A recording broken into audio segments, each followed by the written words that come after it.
title. This is a good card. This is a really good card. This is a great card. But for a guy like you, I'm always curious. A main event breaks down, and this is not your first rodeo. How much BS does that cause for you in the office? Like how many weeks of work do you have to? We're always scrambling. Listen, we're scrambling to make fights for these different cards we have. We have 42 cards a year, so we're always scrambling to make fights. You have guys who are injured, guys and girls that just don't want to fight at that time, or whatever the deal may be. So.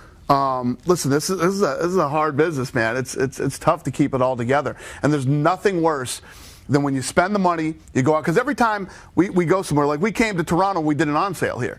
When tickets go on sale, you send the fighters out, they promote it and everything else, and then one falls off. It's tough, But not to sound arrogant, but I think we're the best when it comes to saving cards, and in boxing.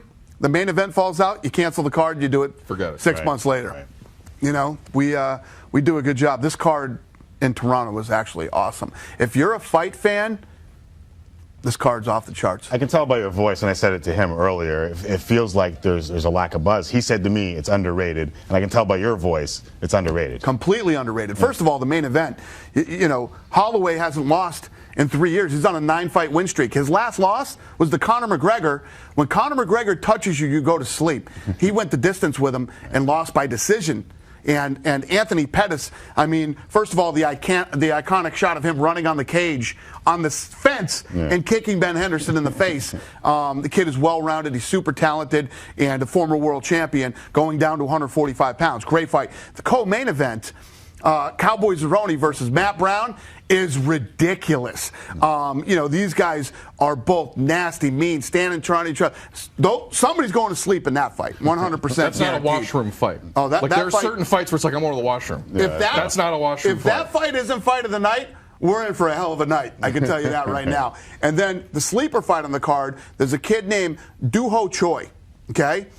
And he's from Korea, okay? This kid is what makes mixed martial arts scary, okay? Because if this kid was in line in front of you, you'd slap him in the head and tell him to get out of the way. And in 3 years, when you woke up from your coma, you'd wonder what happened to you, right? That's how good this kid is. 3 fights in the UFC, all vicious, nasty knockouts. He's taken on the number 5 ranked Cub Swanson, who is a tough, gritty veteran who is good everywhere. If Choi wins this fight, mark my words, he's the next superstar on the rise in the UFC. Right. There's going to be some good content on this card this weekend. No, he told you don't need me to co-sign. He's Dana White. I'm not.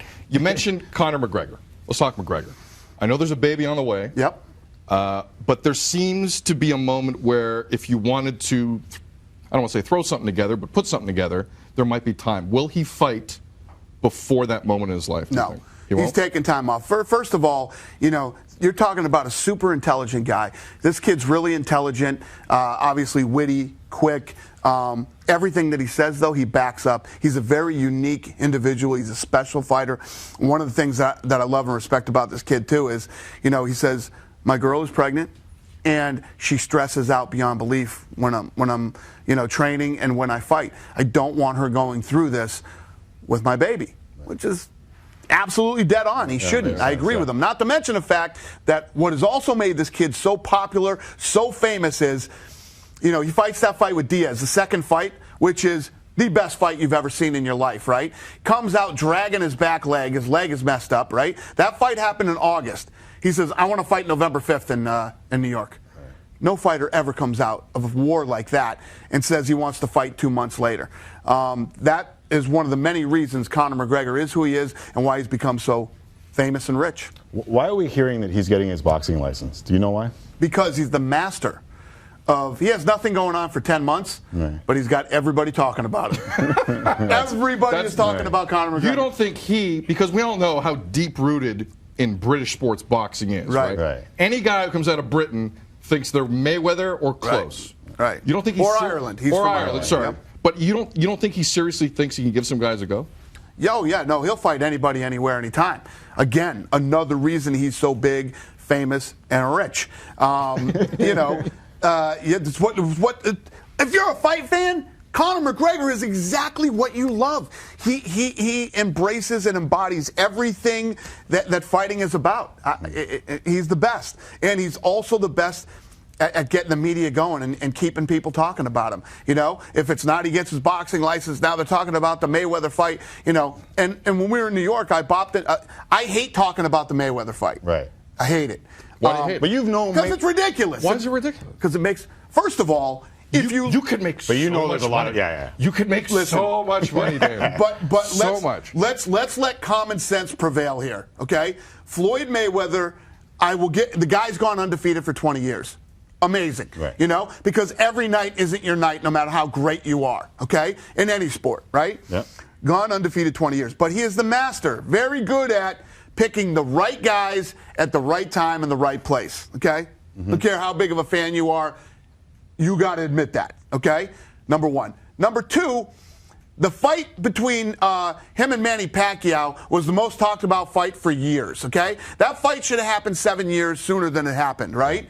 They're in the same sport, and they couldn't make that fight, okay? These guys are in different sports. You think this fight's going to get made? Doesn't matter how much money's involved. You saw what finally happened when that fight was made.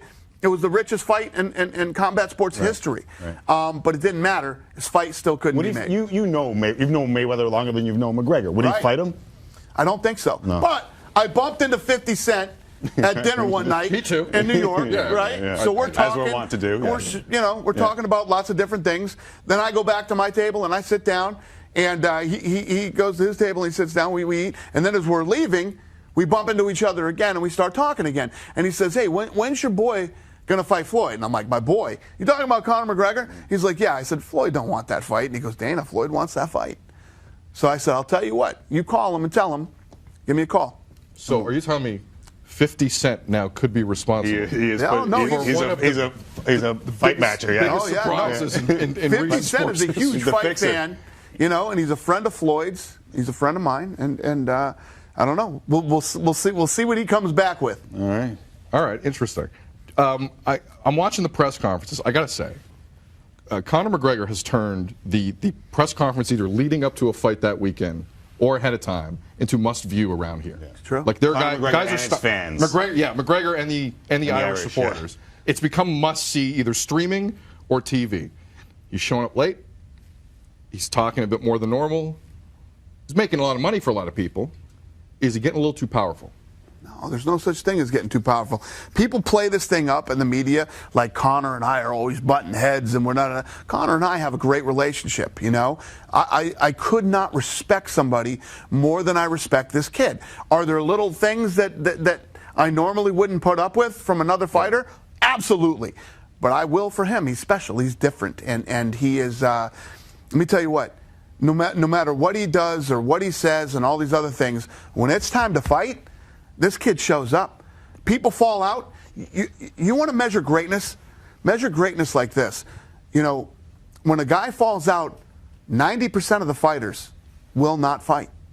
Right. They will not fight. They're like, I don't want another opponent. I've been mentally focused on this guy. My camp says I shouldn't do it. Right. Whatever their reasonings are, they have reasons why they don't fight. This guy doesn't care. He doesn't care. Yeah. And he'll say, who do you got? Yeah. We got this guy, and this guy. He says, pick one and let me know who you picked. Right. I'm going to the gym.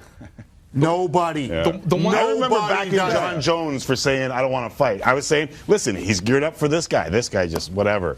Conor McGregor doesn't care. Yeah. He'll go in and he'll fight anybody, anywhere, anytime. Yeah. Lots of people like to say it, but when it comes down to crunch time, one guy means it. Let's stay on the relationship. A couple things I've read indicate he was pissed you took the featherweight title away. How pissed was he you took the featherweight title away? First of all, leading up to this fight, every press conference, every interview, everything I did, I said he's going to give up one of these belts after the fight. We've never done this in the history of the company, let somebody hold two belts at the same time. We've never done it.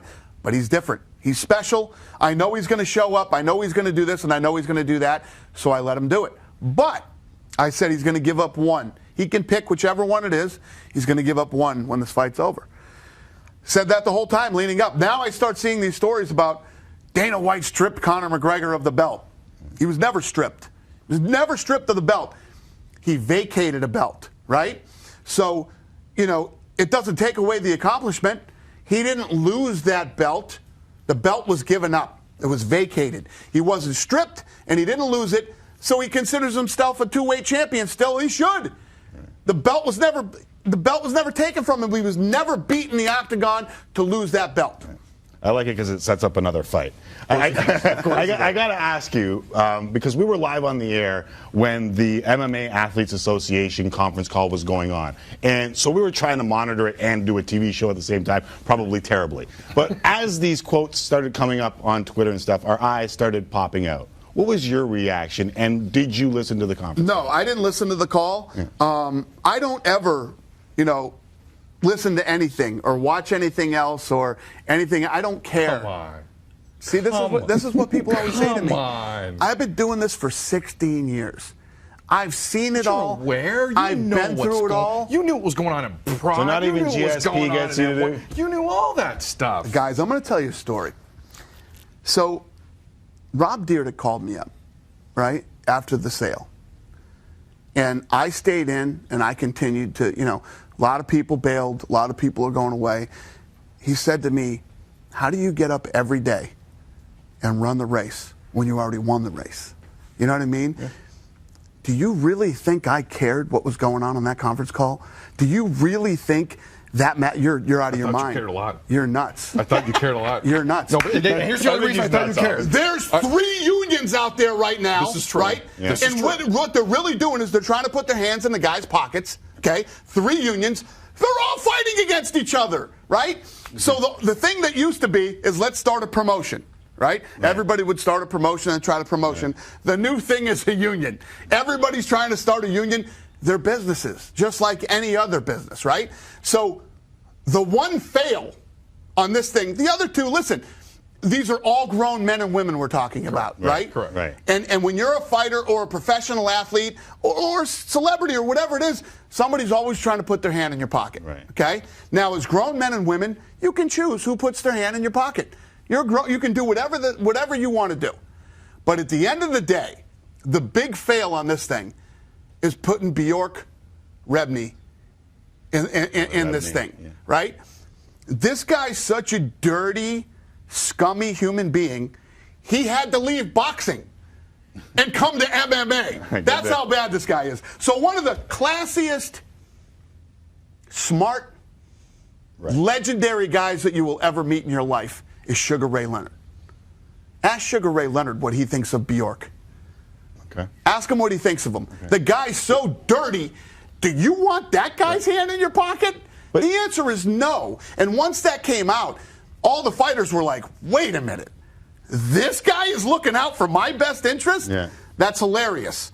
And if you're sadly mistaken if you really think that I care about all these other things that are going on. The one thing that came out to me that I thought raised fighters' eyebrows, and I want your reaction to, is that they said that the fighters get 8% of the revenues. Well, I think that's the other thing, too. When you get, if you're going to stand up there and you're going to talk, you want to start a credible union, association, whatever you want to call this thing, right? So Athletes Association. You should really have your facts straight. Right. You at least want to come out with facts, and you want to say, these are the facts, and you want to have a plan, and say, and here's what we're going to do. Da, da, da, da. They had none of that. Right. When they say that we pay the fighters 8% of the revenue, I assume they're talking about Conor McGregor and not all the fighters. I assume they meant Conor. So if you're going to go out and do these things, at least get credible people involved, number one. And number two, have a plan and come out with credible statements and things that are actually accurate. The problem is this is my best. This is my favorite. The guy says, Bjork, when I was doing this, I paid the fighters 53% of the revenue. Right. There was no revenue. Of course you're paying them 53% of the revenue. I mean, if that's how we're going to gauge this, then back in the day I was paying 250% of the revenue. You know what I mean? There is no revenue. Okay, listen, I'm no rocket surgeon, so I'm not going to profess to be one. Right. But I look you mean a rocket scientist? No, I mean a rocket surgeon because you mix the two and then you're a bigger idiot than the guy. But when Mayweather fights Pacquiao, it's a $200 million purse, above $200 million purse for him. When he fights Berto, it's a $32 million purse for him. Conor McGregor was walking around bragging that he was going to make $40 million by year's end. for this year, and he's had to fight 3 times to do that. Right. If you look at those numbers, am I to believe that Conor McGregor is 1/3 the draw that Floyd Mayweather is? Well, here's the thing. The thing that you have to look at in boxing is a completely different model. There's never been a league that was built around a combat sport. You know, in boxing, every event is a going out of business sale. You know what I mean? If you look at the event was massive, right? And it made so much money, but they could have made more. What these guys did, you realize the worst thing, you know, in that fight was horrible. Right. Horrible fight. Right. Okay? It wasn't very it really, which anyone could have seen. It really hurt boxing even more than it was hurt before. The worst thing about that fight is I bought 10 tickets to it. Okay, that's the worst thing that came out of that Dana White fight. can't get free tickets to No, Pacquiao? I don't ask for free anything. I pay my way no matter what. hear that? I'm going to the Raptors game tonight. I'm paying for my tickets. I will never live by that code. Yeah, no, I pay for all my own stuff, man. Okay. I'm not looking for a free ride from anybody. So I bought 10 tickets to that fight. You couldn't get your tickets until like Thursday, the week of the fight. So what happened was these guys, as much money as they're already making. First of all, Las Vegas jacked all the room rates up, right? Yeah. No doubt. Room rates were all jacked up. Yep. The city was ready to make and you have to understand, when you're a sporting event and you roll into Toronto, you roll into Las Vegas, you roll into anywhere in the world, you're a partner with that city. Right. Right? Because the city is looking to make revenue off the hotel rooms. Yeah. People are going to go eat in restaurants. whole People are going to shebang. go shopping. Yeah. You are a partner with that city. Not boxing, man. Not these guys. They're holding on to these tickets, and they're all trying to sell them on the secondary market for themselves. Right. You're already making $1 zillion, you idiots. You know what I mean? Yeah. So what happens is room rates start bombing, right? Because nobody has their tickets. I'm not going to commit to X amount of days in Vegas at X amount of dollars for the thing when I don't even have my tickets in my hand. I don't even know if I can go. Right. So they murdered the city, right? But Right. they don't care.